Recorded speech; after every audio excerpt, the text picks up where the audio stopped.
बिहार की सियासत में उठता तूफान, नीतीश कुमार की कुर्सी पर कौन करेगा दावा। बिहार की राजनीति में एक नया मोड़ आ चुका है। नीतीश कुमार जो वर्षों से सीएम पद पर काबिज हैं, अब एक ऐसे दौर में है जहां उनकी कुर्सी पर कई युवा नेता नजर गड़ाए बैठे हैं।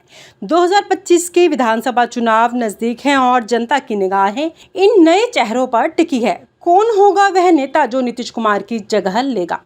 आइए जानते हैं उन 5 प्रमुख युवा नेताओं के बारे में जो सीएम पद के प्रबल दावेदार माने जा रहे हैं। तेजस्वी यादव, लालू यादव की विरासत के उत्तराधिकारी। तेजस्वी यादव राष्ट्रीय जनता दल आरजेडी के नेता और पूर्व उप मुख्यमंत्री बिहार की राजनीति में एक प्रमुख चेहरा बन चुके हैं। 2020 के विधानसभा चुनाव में उन्होंने महागठबंधन का नेतृत्व किया और आरजेडी को सबसे बड़ी पार्टी बनाया। हाल ही में हुए सर्वेक्षण में उन्हें सीएम पद के लिए सबसे लोकप्रिय उम्मीदवार बताया गया है। उनकी युवावस्था, राजनीतिक अनुभव और जनता के बीच लोकप्रियता उन्हें इस दौर में आगे बढ़ा सकती है। सम्राट चौधरी बीजेपी का ओबीसी चेहरा। सम्राट चौधरी वर्तमान में बिहार के सीएम और बीजेपी के सीनियर लीडर हैं। वे कुशवाहा समुदाय से आते हैं जो बिहार की राजनीति में एक महत्वपूर्ण भूमिका निभा सकते हैं। उनकी राजनीतिक यात्रा में उन्होंने विभिन्न पदों पर कार्य किया है और उनकी छवि एक सशक्त और निर्णायक नेता की बनी है। सर्वेक्षणों में उन्हें सीएम पद के लिए एक प्रमुख दावेदार माना गया है। प्रशांत किशोर, राजनीतिकार से नेता बनने की यात्रा। प्रशांत किशोर, जिन्हें पीके के नाम से जाना जाता है, वे एक प्रसिद्ध चुनावी रणनीतिकार से नेता बने हैं। उन्होंने जन स्वराज अभियान की शुरुआत की है जिसका उद्देश्य बिहार में एक नई राजनीतिक संस्कृति को स्थापित करना है। उनकी पार्टी ने हाल ही में उपचुनावों में हिस्सा लिया और उल्लेखनीय प्रदर्शन भी किया। उनकी रणनीतियां और जनता के मुद्दों पर उनकी पकड़ उन्हें सीएम पद के लिए एक मजबूत दावेदार बनाती है। बात करते हैं चिराग पासवान की। बिहार फर्स्ट, बिहारी फर्स्ट का नारा। चिराग पासवान लोक जनशक्ति पार्टी रामविलास के नेता और केंद्रीय मंत्री हैं। उन्होंने बिहार फर्स्ट अभियान के माध्यम से राज्य के विकास के लिए अपनी प्रतिबद्धता दिखाई है। 2020 के चुनावों में उनकी पार्टी ने जेडीयू के खिलाफ उम्मीदवार उतारे जिससे जेडीयू को नुकसान हुआ। उनकी युवा छवि और विकास के प्रति दृष्टिकोण उन्हें सीएम पद के लिए एक संभावित उम्मीदवार बनाते हैं।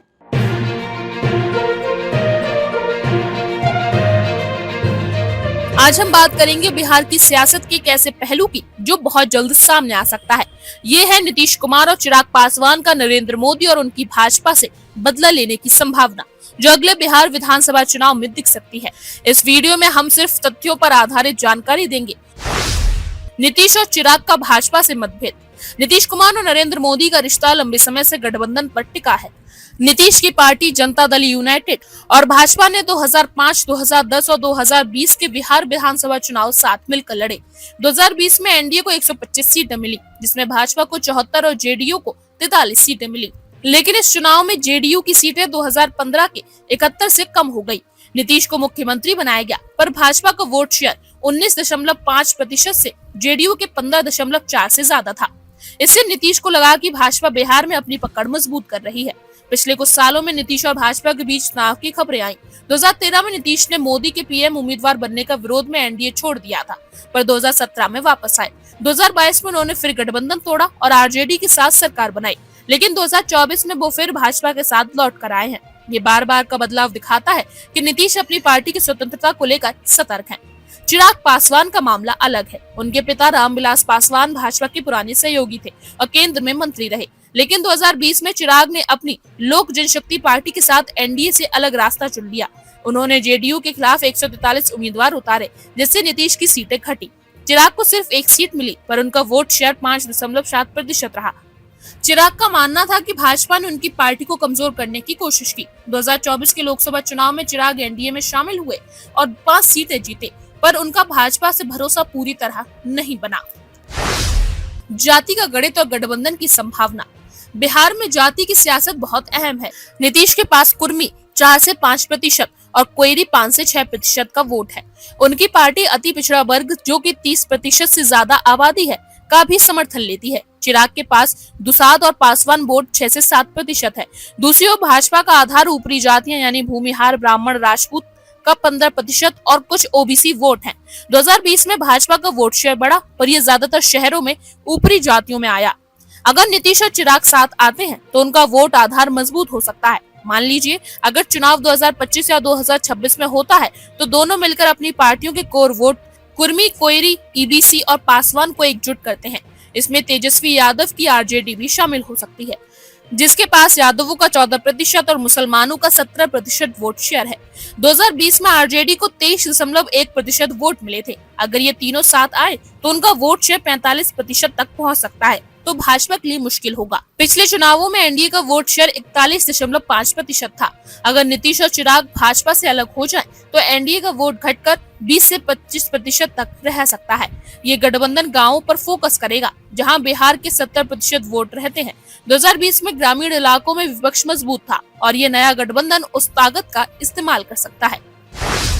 भाजपा की कमजोरी। भाजपा की ताकत नरेंद्र मोदी की लोकप्रियता और संगठन है। 2019 के लोकसभा चुनाव में एनडीए ने बिहार की 39 सीटें जीती, लेकिन विधानसभा चुनाव में स्थानीय मुद्दे, बेरोजगारी, बाढ़ और पलायन हावी होते हैं। 2020 में एनडीए जीता पर विपक्ष को 110 सीटें मिली, जो दिखाता है कि भाजपा अकेले कमजोर हो सकती है। एक तथ्य यह भी है कि मोदी के बयानों का असर बिहार में कम हुआ। 2015 में उनके जंगल राज वाले बयान से विपक्ष को फायदा हुआ था। अगर अगले चुनाव में भाजपा कोई ऐसा बयान देती है जो बिहार की जनता को गलत लगे, जैसे स्थानीय नेताओं को कम आंकना, तो नीतीश और चिराग इसे भुना सकते हैं।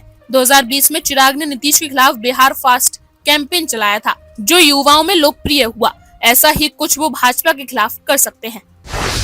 चुनाव और परिणाम। अगला बिहार चुनाव मान लीजिए 2025 के अंत में होता है।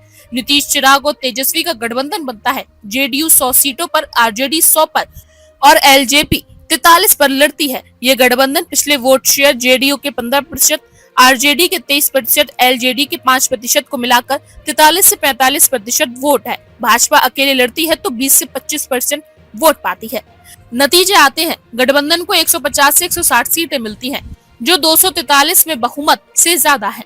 भाजपा 50 से 60 सीटों पर सिमट जाती है। नीतीश मुख्यमंत्री बनते हैं, चिराग को केंद्र का मौका मिलता है और तेजस्वी सरकार में शामिल होते हैं। ये हार मोदी और भाजपा के लिए झटका होती है, क्योंकि बिहार उनकी रणनीति का अहम हिस्सा है।